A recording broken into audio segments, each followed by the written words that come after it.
मित्रांनो, लिसन टू री ॲप्लिकेशन तुम्हाला सर्व प्रकारचे स्पर्धा परीक्षांसाठी आवश्यक असणारे ऑडिओ बुक्स, ऑडिओ नोट्स आणि इतर मटेरियल देखील उपलब्ध करून देते. स्टेट बोर्ड 10वी विज्ञान भाग 2. एक अनुवंशिकता व उत्क्रांती. अनुवंशिकता व अनुवंशिक बदल. Heredity and hereditary changes.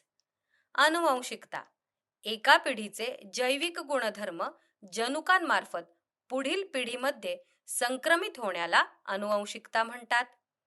अनुवंशशास्त्राचा इतिहास. वर्ष 1886. वैज्ञानिक ग्रेगॉर जोहान मेंडेल. अभ्यासाविषयी आधुनिक अनुवंशिकीचा प्रारंभ, संशोधन, वाटाण्याच्या झाडावर विविध प्रयोग, अनुवंशिकतेबद्दलचे निष्कर्ष. वर्ष 1901. वैज्ञानिक ह्युगो द व्हिस. अभ्यासाविषयी उत्परिवर्तन सिद्धांत, संशोधन, अचानक घडणाऱ्या बदलांचा कार्यकारण भाव. 1902. वैज्ञानिक वॉल्डेअर सुटोन. अभ्यासाविषयी गुणसूत्रांचा अभ्यास, संशोधन, नाकतोड्याच्या पेशीतील गुणसूत्रे. वर्ष 1944. वैज्ञानिक ओसवाल्ड एव्हरी, मॅकलिन मॅकॉर्थी आणि कॉलिन मॅकलॉइड. अभ्यासाविषयी DNA. संशोधन, विषाणू सोडून सर्व सजीवांमध्ये DNA हाच अनुवंशिक घटक असतो. 1961. वैज्ञानिक फ्रँकॉइस जेकब आणि जॅक मोनॉड. अभ्यास विषय प्रथिन संश्लेषण, संशोधन, जीवाणूच्या DNA मार्फत होणाऱ्या प्रथिन संश्लेषणाच्या प्रक्रियेची प्रतिकृती. प्रतिलेखन, भाषांतरण व स्थानांतरण.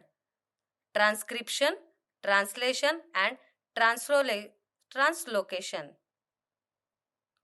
प्रतिलेखन DNAतील जनुकाच्या शृंखलेनुसार RNA निर्मितीच्या प्रक्रियेला प्रतिलेखन असे म्हणतात. DNAतील न्यूक्लिओटाइडच्या क्रमवार रचनेला जनुक म्हणतात. ही जनुके पेशींचे कार्य नियंत्रित करतात, शरीराची रचना व कार्यावर नियंत्रण ठेवतात. तसेच या कार्यात RNAची मदत होते. जनुकांनुसारच प्रथिनांची निर्मिती होत असते. योग्य प्रथिनांची गरजेप्रमाणे निर्मिती करण्यासाठी जनुकात त्या प्रकारची माहिती साठवलेली असते. Central dogma. DNA मुळे RNAच्या मदतीने प्रथिन निर्मिती होते. या संकल्पनेला सेंट्रल डॉग्मा असे म्हणतात. DNA, RNA, प्रथिन. जनुकीय माहिती DNA कडून RNA कडे आणि RNA कडून प्रथिन संश्लेषणासाठी उपयोगात येते. mRNA ची निर्मिती DNA वरील जनुकांच्या शृंखलेनुसार होते. या विभाजनावेळी DNAच्या 2 धाग्यांपैकी एका धाग्याचा उपयोग होतो. DNAच्या धाग्यांवरील न्यूक्लिओटाइड्सचा क्रमानुसार योग्य क्रम असलेला mRNA रेणू तयार होतो. mRNA मध्ये DNAतील थायमिन ऐवजी युरॅसिल हा नत्र रेणू असतो. हीच प्रतिलेखन प्रक्रिया आहे. यानंतर योग्य क्रम असलेल्या mRNAचा रेणू तयार होतो. Triplet codon. प्रत्येक अमिनो आम्लासाठीचा संकेत 3 न्यूक्लिओटाइडच्या समूहाच्या स्वरूपात असतो. यालाच ट्रिपलेट कोडॉन असे म्हणतात. केंद्रकात तयार झालेला mRNA पेशीद्रव्यात येताना DNA वरील ट्रिपलेट कोडॉनच्या स्वरूपातील सांकेतिक संदेश घेऊन येतो. या संदेशानुसार अमिनो आम्लांसाठी संकेत असतात. डॉक्टर हरगोविंद खुराना या भारतीय वंशाच्या शास्त्रज्ञाने सर्व 20 अमिनो आम्लांसाठीचे कोडॉन संशोधनाच्या कार्यात महत्त्वाची भूमिका बजावली. या कार्यासाठी त्यांना इतर 2 शास्त्रज्ञांबरोबर 1968 मध्ये नोबेल पारितोषिक मिळाले. हजारो कॅडॉनपासून प्रत्येक mRNA बनलेला असतो. mRNA वरील संदेशानुसार प्रथिनांच्या निर्मितीसाठी लागणारी अमिनो आम्ले पुरवण्याचे कार्य tRNA करतो. आमचे असेच ऑडिओ लेक्चर ऐकत राहण्यासाठी तुम्ही या ऑडिओ सोबतच्या लिंकवर क्लिक करून प्ले स्टोअर वरून आपले ॲप्लिकेशन डाउनलोड करू शकता. भाषांतरण.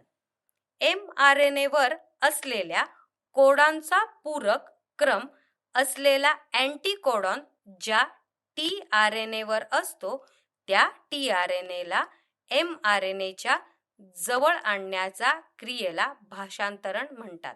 पेप्टाइड बंधाने प्रथिन शृंखला निर्मिती. tRNAने आणलेल्या अमिनो आम्लांची पेप्टाइड बंधाने शृंखला तयार करण्याचे कार्य rRNA मार्फत होते. स्थानांतरण. जेव्हा रायबोझोम mRNAच्या एका टोकाकडून दुसऱ्या टोकाकडे एक ट्रिपलेट कोडॉनच्या अंतराने सरकतो त्या क्रियेस स्थानांतरण असे म्हणतात. प्रथिनांच्या अनेक शृंखला एकत्र येऊन व जटिल प्रथिने तयार केली जातात. उत्परिवर्तन म्युटेशन. जनुकातील एखाद्या न्यूक्लियोटाइड्सने अचानक आपली जागा बदलल्यास घडून येणाऱ्या बदलास उत्परिवर्तन असे म्हणतात. जनक पिढीतील जनकामुळे त्याच्यासारखेच नवीन जीव निर्माण होतात, कारण मात्या पित्याची जनुके जसेच्या तसे पुढच्या पिढीकडे संक्रमित होतात, परंतु उत्परिवर्तन झाल्यामुळे पुढच्या पिढीचे गुणधर्म बदलतात. उत्परिवर्तनाचे प्रकार किरकोळ व लक्षणीय. उदाहरणार्थ सिकल सेल ॲनिमिया हा जनुकीय विकार उत्परिवर्तनामुळेच होतो. किरकोळ उत्परिवर्तन सातत्याने चालते आणि या अखंड प्रक्रियेमुळे उत्क्रांती घडून येते. ती डार्विनच्या नैसर्गिक निवडीच्या सिद्धांताचे समर्थन करते. उत्क्रांती इव्होल्यूशन.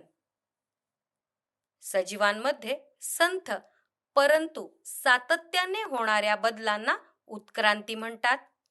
अंतराळातील ग्रह, तारे ते पृथ्वीवरील जीवसृष्टी यातील बदलांचा अभ्यास उत्क्रांतीशास्त्रात केला जातो. उत्क्रांतीमुळे नवीन सजीवांच्या प्रजाती निर्माण होतात. सुमारे 3.5 अब्ज वर्षापूर्वी पृथ्वीवर सजीव अस्तित्वात नव्हते. सजीवांची उत्पत्ती खालील बदलांमधून झाली असावी असे मानले जाते. साधी मूलद्रव्ये, त्यातून सैंद्रिय व असैंद्रिय संयुगे व त्यातून प्रथिने आणि केंद्राम्ले, त्यातून सैंद्रिय व सैंद्रिय पदार्थांचे मिश्रण, त्यातून प्राचीन पेशी, त्यातून पेशींच्या संख्येत वाढ व त्यातून पहिला सजीव व त्यातून नैसर्गिक निवडीच्या सिद्धांतानुसार परिस्थितीशी जुळवून घेणारे पुढे उत्क्रांतीत झाले व त्यातून जे जुळवून घेऊ शकले नाहीत ते नष्ट झाले. प्राण्यांमधील उत्क्रांती. सूक्ष्म एकपेशीय सजीव, पॅरामेशियम, महाकाय देवमासा व मानव. वनस्पतीमधील उत्क्रांती. एकपेशीय क्लोरेला, विस्तीर्ण वडाचे झाड. सजीवांचा आढळ. विषुववृत्तापासून दोन्ही ध्रुवांपर्यंत संपूर्ण पृथ्वीवर हवा, पाणी, जमीन, खडक या सर्व ठिकाणी सजीव आढळतात. उत्क्रांतीचा सिद्धांत. Theory of evolution. पृथ्वीवरील पहिला सजीव पदार्थ म्हणजेच जीवद्रव्य असून ते पाण्यात तयार झाले व त्यापासून कालांतराने एकपेशीय सजीवांची निर्मिती झाली. सुमारे 300 कोटी वर्षाच्या कालावधीत एकपेशीय सजीवात क्रमाक्रमाने बदल होऊन त्यापासून अधिक मोठे व जटिल सजीव विकसित झाले. संघटनात्मक उत्क्रांती. सजीवातील बदल व विकास प्रक्रियेच्या क्रमविकासाला संघटनात्मक उत्क्रांती असे म्हणतात. उत्क्रांती भिन्न रचना आणि वैशिष्ट्ये असलेल्या पूर्वजांपासून वनस्पती तसेच प्राण्यांचा प्रागतिक विकास म्हणजे उत्क्रांती होय. उत्क्रांतीचे पुरावे एव्हिडन्स ऑफ इव्होल्यूशन, बाह्यरूपीय पुरावे मॉर्फोलॉजिकल एव्हिडन्स. सजीवांच्या विविध समूहात बरेच साम्य आढळते. यावरून त्यांचा उगम एकाच पूर्वजांपासून होऊन त्यांची उत्क्रांती झाली असावी असे मानले जाते. उदाहरणार्थ, प्राण्यांच्या तोंडाची रचना, डोळ्यांचे स्थान, नाकपुड्या, कानाची रचना, अंगावरील दाट केस इत्यादी. वनस्पतीच्या पानांचा आकार, शिराविन्यास, पर्णदेठ इत्यादी. शरीरशास्त्रीय पुरावे ॲनाटॉमिकल एव्हिडन्स. मानवाचा हात, मांजरीचा पाय, वटवाघळाची चर्म व देवमाशातील पर यांच्या रचनेत तसेच कार्यात विविधता आढळते. परंतु या प्रत्येक अवयवातील अस्थींच्या रचनेत असलेले साम्य बघता त्यांचे पूर्वज एकच असतील असे मानले जाते. अवशेषांगे व्हेजिस्टिगल ऑर्गन्स. सजीवातील ऱ्हास झालेले किंवा अपूर्ण वाढ झालेले निरुपयोगी अवयव म्हणजे अवशेषांगे होय. अस्तित्वात असलेल्या अवयवातच सातत्याने बदल होऊन नवीन ऊती, अंगके किंवा इंद्रिये तयार होतात.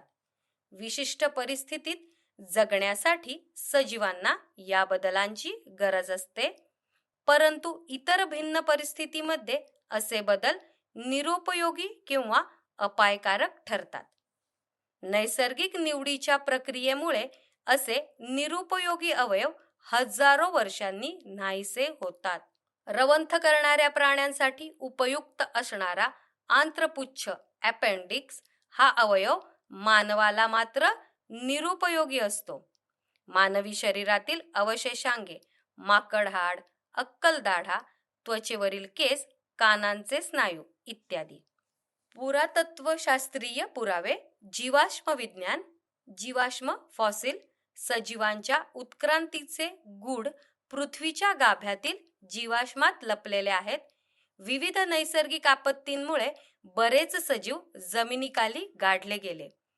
या सजीवांचे अवशेष तसेच ठसे जमिनीखाली जीवाश्म म्हणून टिकून राहिले. आमचे असेच ऑडिओ लेक्चर ऐकत राहण्यासाठी तुम्ही या ऑडिओ सोबतच्या लिंकवर क्लिक करून प्ले स्टोअर वरून आपले ऍप्लिकेशन डाउनलोड करू शकता. कार्बन वयमापन. Carbon dating. कार्बन वयमापन ही कालमापनाची एक पद्धत आहे. सर्व प्राणी आणि वनस्पती जिवंत असताना कार्बनचे सेवन करत असतात. सजीवाचा मृत्यू झाल्यानंतर कार्बनचे सेवन बंद होऊन त्यांच्या शरीरातील कार्बन 14चा ऱ्हास होऊन कार्बन 12 किरणोत्सारी नसल्यामुळे मृत वनस्पती किंवा प्राण्यातील कार्बन 14 आणि कार्बन 12चे गुणोत्तर सतत बदलत असते. कार्बन वयमापन करण्यासाठी 3 गोष्टींचे मापन करतात. 1.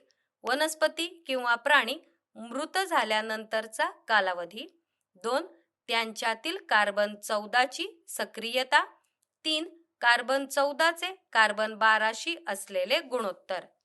विलार्ड लिबी यांनी 1954 मध्ये कार्बन 14च्या किरणोत्सारी ऱ्हासावर अवलंबून असलेली कार्बन वयमापन ही पद्धत विकसित केली.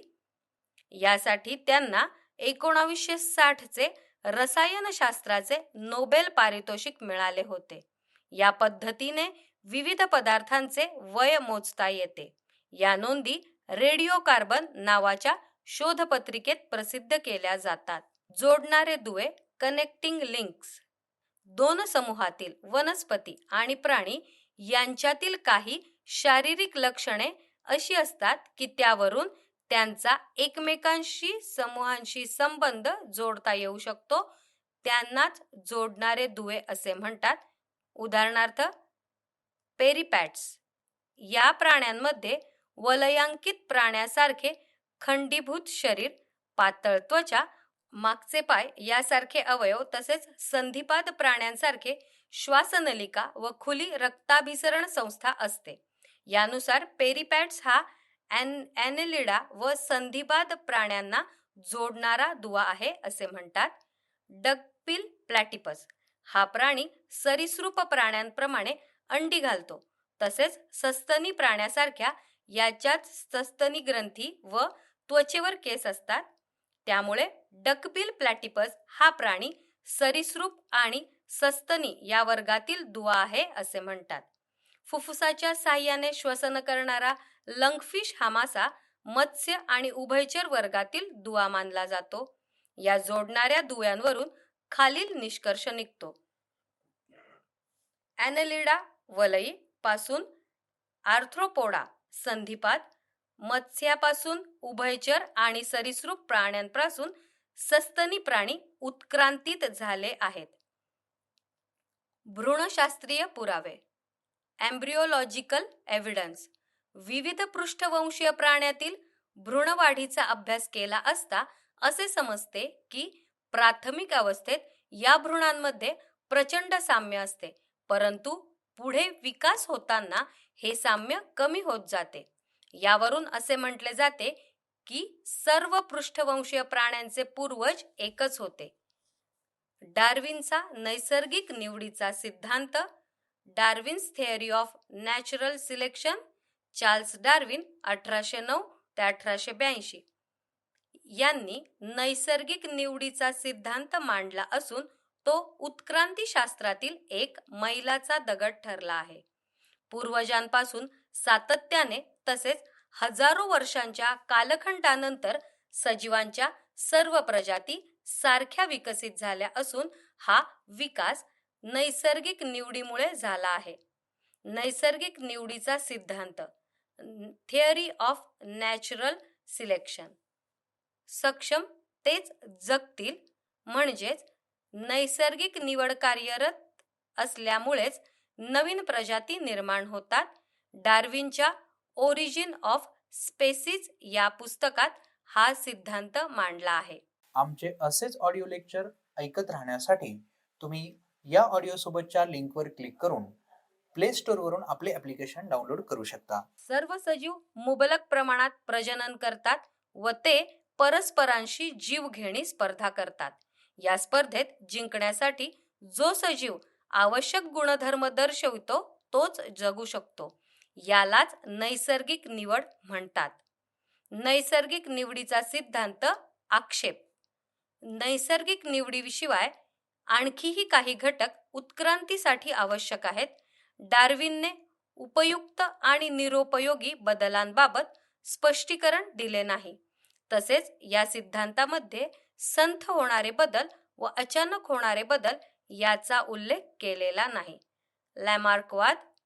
लॅमार्किझम. जीन बॉप्टिस्ट लॅमार्क 1744 ते 1829. इंद्रियांचा वापर व न वापराचा सिद्धांत. Use or disuse of organs आणि प्राप्त केलेल्या बदलांच्या संक्रमणाचा सिद्धांत. Theory of inheritance of acquired characters किंवा लॅमार्कवाद. हे दोन सिद्धांत लॅमार्क यांनी मांडले. प्रत्येक सजीव उत्क्रांतीसाठी प्रयत्न करतो व त्यात बदल होत असतात. हेच बदल पुढील पिढीकडे संक्रमित होतात. या बदलाचे मुख्य कारण म्हणजे त्या सजीवाने केलेला प्रयत्न किंवा आळस हे होय. जॉन बॅप्टिस्ट लॅमार्क यांनी हा सिद्धांत मांडला. प्राप्त केलेली वैशिष्ट्ये.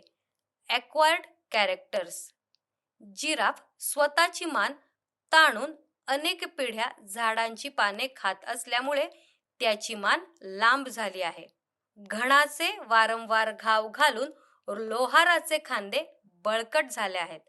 शहामृग, एमू, पेंग्विन या पक्ष्यांचे पंख उडण्यासाठी कमी वापरल्यामुळे कमकुवत झाले आहेत. पाण्यात वास्तव्य आणि पोहण्यामुळे हंस आणि बदकाचे पाय पोहण्यासाठी अनुकूलित झाले आहेत. सापाने बिळात जाण्यासाठी शरीर रचनेत बदल करताना त्याचे पाय नष्ट झाले. लॅमार्कच्या मते हे सर्व प्राप्त केलेले गुणधर्म असून ते एका पिढीतून दुसऱ्या पिढीकडे संक्रमित होतात. लॅमार्कवाद. आक्षेप. विशेष प्रयत्नांमुळे शरीराच्या अवयवांचा विकास किंवा प्रयत्न न केल्यामुळे होणारा ऱ्हास मान्य झाला, परंतु त्याचे पिढ्यानपिढ्या संक्रमण मान्य झाले नाही. स्वतःमध्ये झालेले बदल पुढच्या पिढीकडे संक्रमित होत नाहीत. संपादित गुणाचा अनुवंश.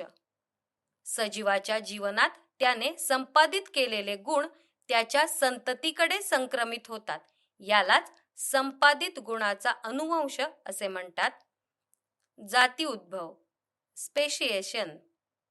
उत्क्रांतीमुळे प्राणी व वनस्पती यांच्यातील विविध जातींचा उद्भव होण्याची प्रक्रिया घडून आली.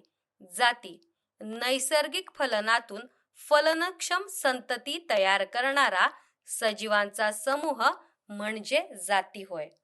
जाती उद्भव प्राचीन जातीपासून दुसऱ्या नवीन जातीचा उद्भव किंवा निर्मिती होण्याची प्रक्रिया होय.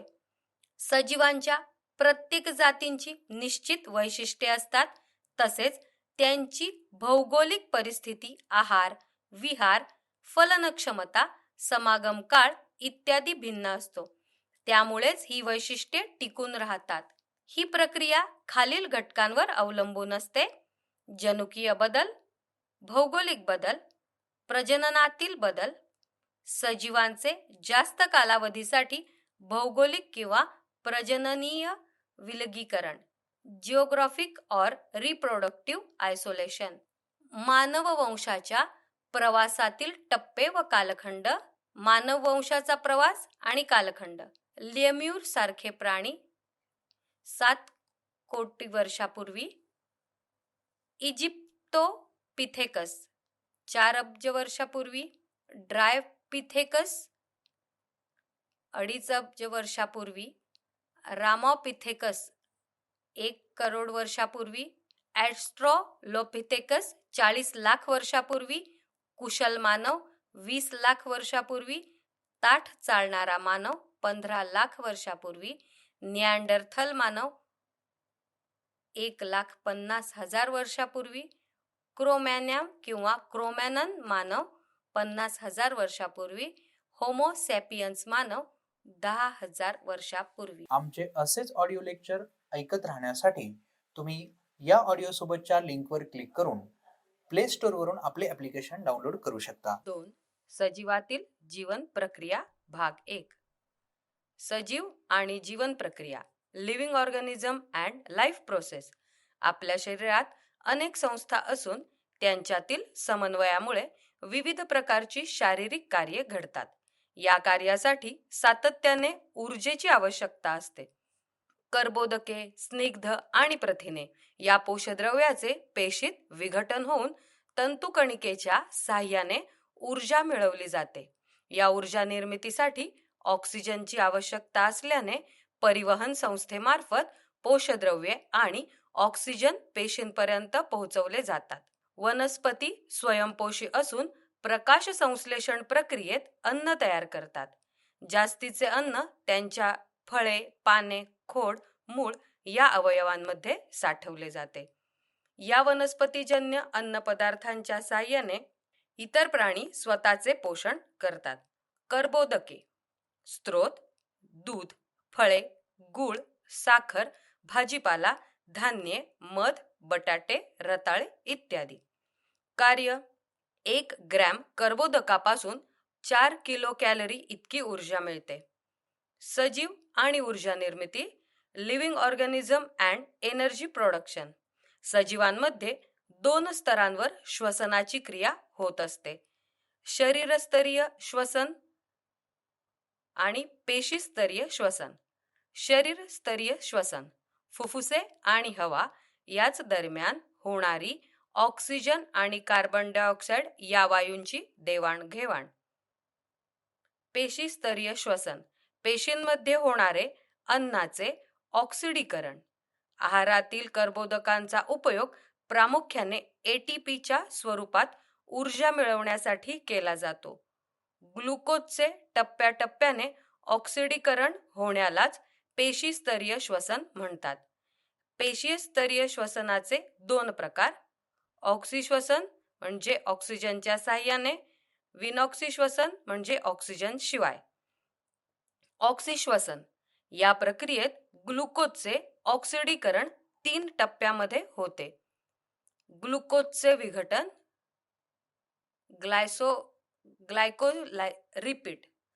ग्लुकोजचे विघटन, ग्लायकोलायसिस. ग्लुकोजच्या एका रेणूचे विघटन होऊन पायरुव्हिक आम्ल, ATP, NADH2 आणि पाणी यांचे प्रत्येकी 2 रेणू तयार होतात.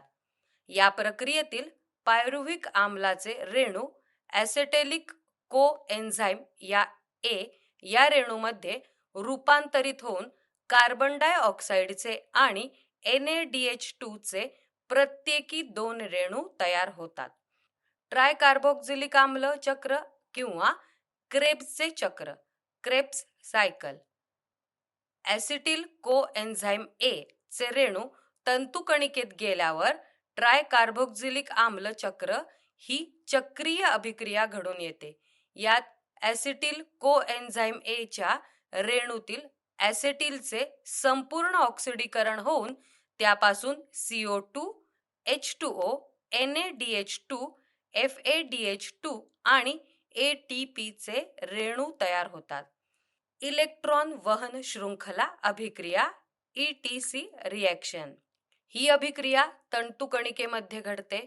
वरील प्रक्रियांमध्ये तयार झालेल्या एका NADH2 च्या रेणूपासून 3 आणि एका FADH2 च्या रेणूपासून 2 ATP चे रेणू मिळून पाण्याचे रेणू देखील तयार होतात.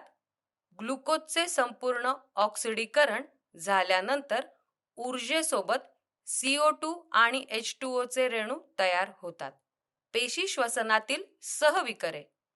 NADH2 nicotinamide adenine dinucleotide, FADH2 flavin adenine dinucleotide. ATP पेशीतील ऊर्जेचे चलन करन्सी. ॲडिनोसाइन ट्रायफॉस्फेट हा ऊर्जा समृद्ध रेणू असून त्यात ॲडेनिन हा नत्रयुक्त रेणू, रायबोज C5H10O5 ही पेंटोज शर्करा आणि 3 फॉस्फेटचे रेणू असतात. ATP हा रेणू ॲडिनोसाइन रायबो न्यूक्लिओसाइड पासून तयार झालेला ट्रायफॉस्फेटचा रेणू असतो. ATP मध्ये फॉस्फेटचे 3 रेणूमध्ये असलेल्या बंधात ऊर्जा साठलेली असते. ऊर्जेच्या गरजेनुसार ATPतील फॉस्फेटच्या रेणूतील बंध तोडून ऊर्जा प्राप्त केली जाते. शरीराला कर्बोदकांचा पुरवठा कमी झाल्यास ऊर्जा मिळवण्यासाठी शरीरातील स्निग्ध पदार्थ आणि प्रथिनांचा उपयोग होतो. स्निग्ध पदार्थांचे रूपांतर मेदाम्लांमध्ये आणि प्रथिनांचे रूपांतर अमिनो आम्लामध्ये होते. त्यानंतर मेदाम्ले आणि अमिनो आम्ले यांचे रूपांतर ॲसिटिल कोएन्झाइम A मध्ये होते. ॲसिटिल कोएन्झाइम A रेणूचे क्रेबचे चक्र या अभिक्रियेद्वारे तंतुकणिकेत संपूर्ण ऑक्सिडीकरण होऊन ऊर्जा मुक्त होते. आमचे असेच ऑडिओ लेक्चर ऐकत राहण्यासाठी तुम्ही या ऑडिओ सोबतच्या लिंकवर क्लिक करून प्ले स्टोअर वरून आपले ॲप्लिकेशन डाउनलोड करू शकता. पेशीतील प्रक्रिया व संशोधक. प्रक्रिया, अन्य नाव संशोधक. ग्लायकोलायसिस, ग्लुकोजचे विघटन, नाव EMP पाथवे आणि संशोधन गुस्ताव एमडेन, ऑट्टो मेयरहॉफ व जेकब पॅरनॉस. ट्राय कार्बोक्झिलिक आम्ल चक्र, अन्य नाव क्रेबचे चक्र, संशोधन सर हॅन्स क्रेब.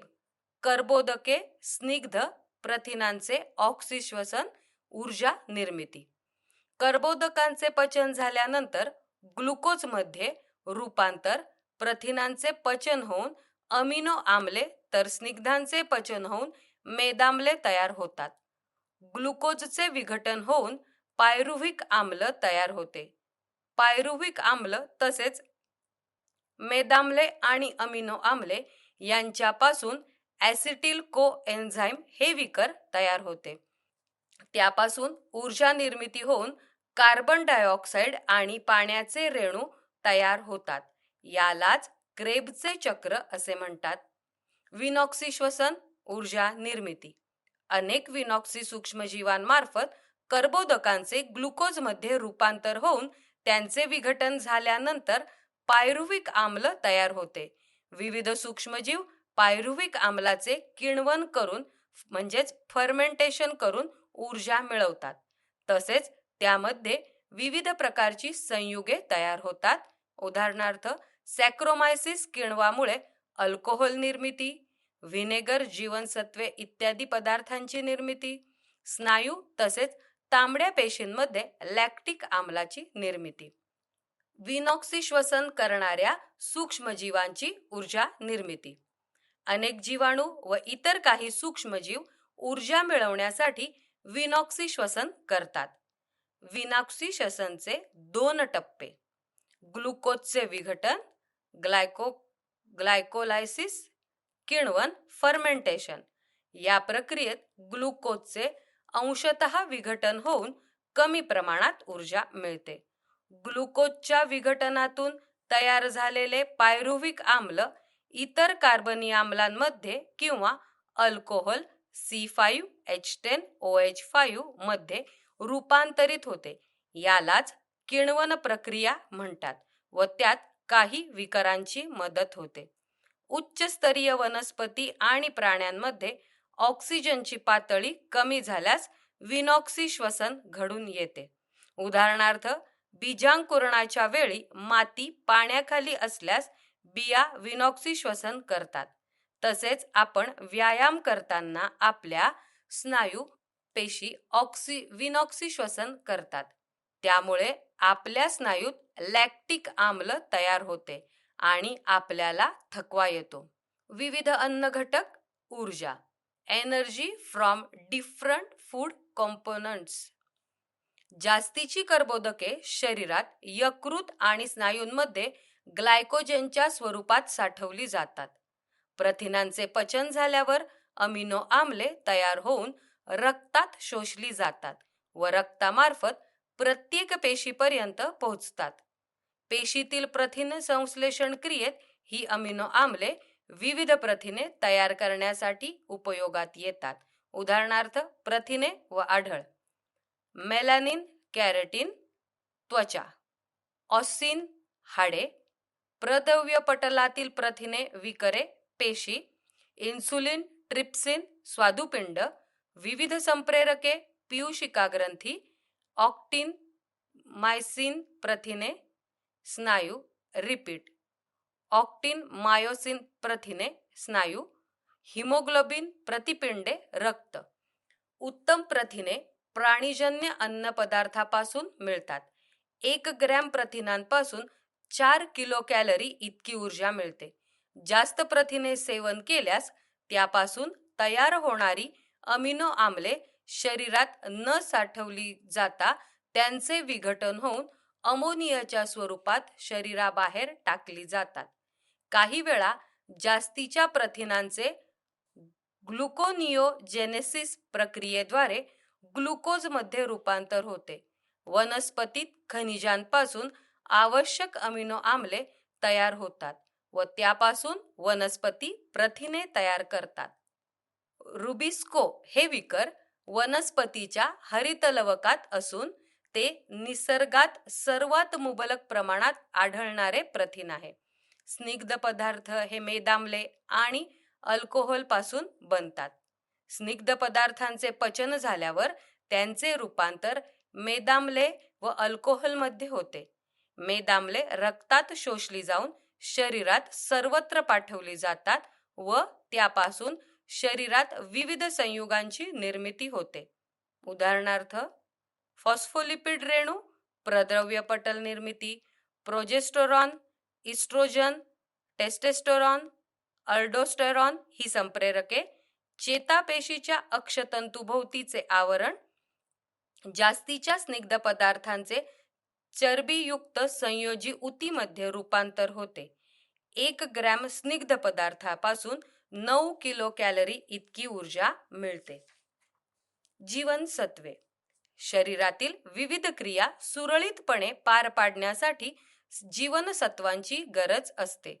जीवनसत्वांचे समूह: मेदात विरघळणारे ए, डी, ई आणि के, पाण्यात विरघळणारे बी व सी, रायबोफ्लेविन जीवनसत्व B2 आणि निकोटीनामाइड जीवनसत्व B5 या जीवनसत्वांचा उपयोग FADH2 आणि NADH2 ही विकरे तयार करण्यासाठी होतो.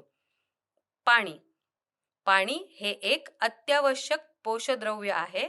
शरीरात प्रत्येक पेशीच्या वजनाच्या 70% पाणी आणि रक्तात रक्तद्रव्याच्या 90% पाणी असते.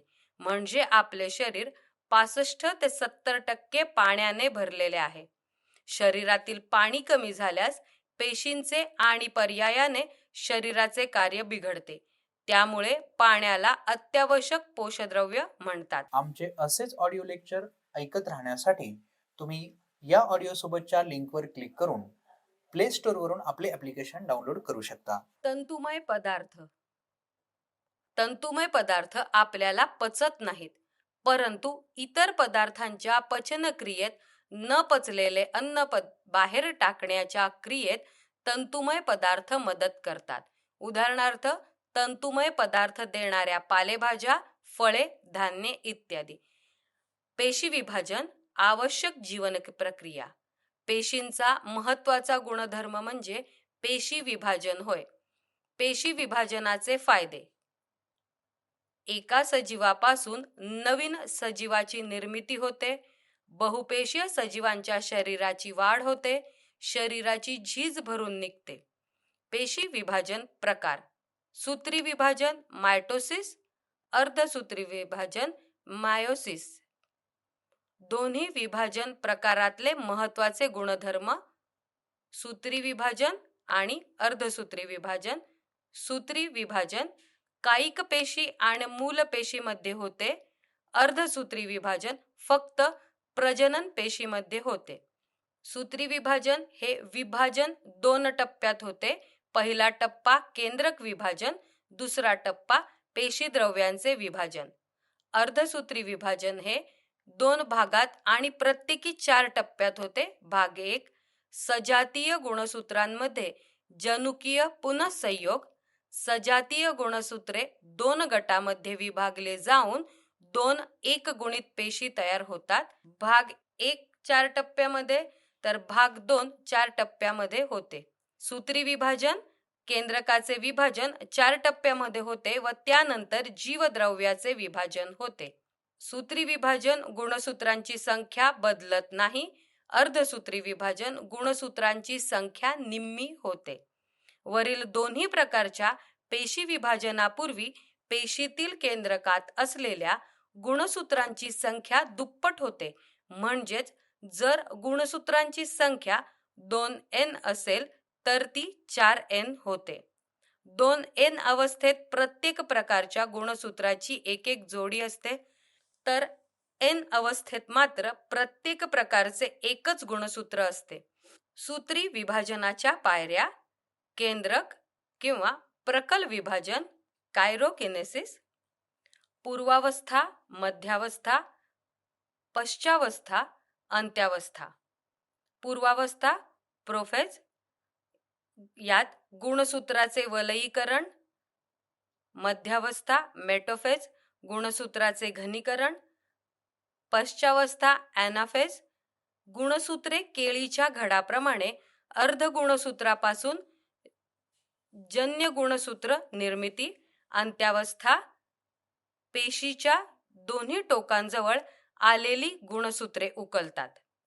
पूर्वावस्थेत आखूड व जाड होऊन अर्धगुणसूत्र जोडीसह दृश्य होतात. मध्यावस्थेत प्रत्येक गुणसूत्र त्याच्या अर्धगुणसूत्र जोडीसह स्पष्ट दिसू लागते. पश्चावस्था यात गुणसूत्र बिंदूचे विभाजन होऊन प्रत्येक गुणसूत्राची अर्धगुणसूत्री जोडी विरुद्ध दिशेला जाते. अंत्यावस्थेत गुणसूत्रे लवचिक धाग्यांसारखी पातळ होऊन अदृश्य होतात. पूर्वावस्थेत ताराकेंद्र द्विगुणित ताराकेंद्र पेशींच्या विरुद्ध ध्रुवाकडे जाते. मध्यावस्थेत सर्व गुणसूत्रे पेशींच्या मध्य प्रतलाला समांतर असतात. तर्कतंतू निर्मिती. पश्चावस्था गुणसूत्रांचे 2-2 समूह पेशीच्या दोन्ही टोकांकडे जातात आणि अंत्यावस्था तर्कतंतू पूर्णपणे अदृश्य होतात. पूर्वावस्था केंद्रकावरण आणि केंद्रकी नष्ट होण्यास सुरुवात. मध्यावस्था केंद्रकावरण पूर्णपणे नष्ट होते. पश्चावस्था वेगळी झालेली अर्धगुणसूत्रे किंवा जन्य गुणसूत्रे आणि अंत्यावस्था केंद्रकावरण आणि केंद्रकी तयार होतात. तसेच 2 जन्य केंद्रके तयार होतात. पेशीद्रव्य किंवा परिकल विभाजन, सायटोकिनेसिस. परिकल विभाजन म्हणजे पेशीद्रव्याचे विभाजन होय. प्राणी पेशीत पेशीच्या विषुववृत्तीय प्रतलास समांतर एक खाच तयार होऊन ती खोलवर जाते व नंतर 2 नवीन जन्य पेशी निर्माण होतात. वनस्पतीमध्ये परिकल विभाजन होताना मध्यभागी खाच तयार न होता एक पेशीपटल तयार होते. सूत्री विभाजनाचे फायदे. शरीराची वाढ व विकास होण्यासाठी, शरीराची झीज भरून काढण्यासाठी, जखमा बऱ्या करण्यासाठी, रक्तपेशींच्या निर्मितीसाठी. अर्धसूत्री विभाजन. अर्धसूत्री विभाजन भाग 1 व अर्धसूत्री विभाजन भाग 2 अशा 2 टप्प्यात पूर्ण होते. या पेशी विभाजनात एकगुणित 2n डिप्लॉइड पेशीपासून 4 एकगुणित n डिप्लॉइड पेशी तयार होतात. या पेशी विभाजनात सजातीय होमोलिगस गुणसूत्रांमध्ये अदलाबदल होऊन जनुकाचा पुनःसंयोग रिकॉम्बिनेशन होते. यामुळे तयार होणाऱ्या 4ही जन्य पेशी किंवा नवजात पेशी डॉटर सेल्स जनुकीय दृष्ट्या जनक पेशींमध्ये पॅरेंट सेल आणि एकमेकांपेक्षा भिन्न असतात. युग्मक आणि बीजाणू निर्मितीची प्रक्रिया अर्धसूत्री विभाजनाने होते. अर्धसूत्री विभाजनामुळे गुणसूत्रांची संख्या नियंत्रित राहते. अर्धसूत्री विभाजन भाग 1. सजातीय गुणसूत्रांमध्ये जनुकीय विचरण किंवा जनुकीय पुनःसंयोग होतो. सजातीय गुणसूत्रे 2 समूहात विभागली जाऊन त्यापासून 2 एकगुणित पेशी तयार होतात. अर्धसूत्री विभाजन भाग 2. हा प्रकार सूत्री विभाजनासारखाच असून यात भाग 1 मध्ये तयार झालेल्या दोन्ही एकगुणित पेशी विभाजित होऊन त्यापासून 4 एकगुणित पेशी तयार होतात. लिसन टू ॲप्लिकेशन तुम्हाला सर्व स्पर्धा परीक्षांसाठी आवश्यक असणारे ऑडिओ नोट्स, ऑडिओ बुक्स आणि इतर मटेरियल देखील उपलब्ध करून देते. चला तर मित्रांनो, भेटूयात पुढच्या लेक्चरमध्ये. तोपर्यंत धन्यवाद.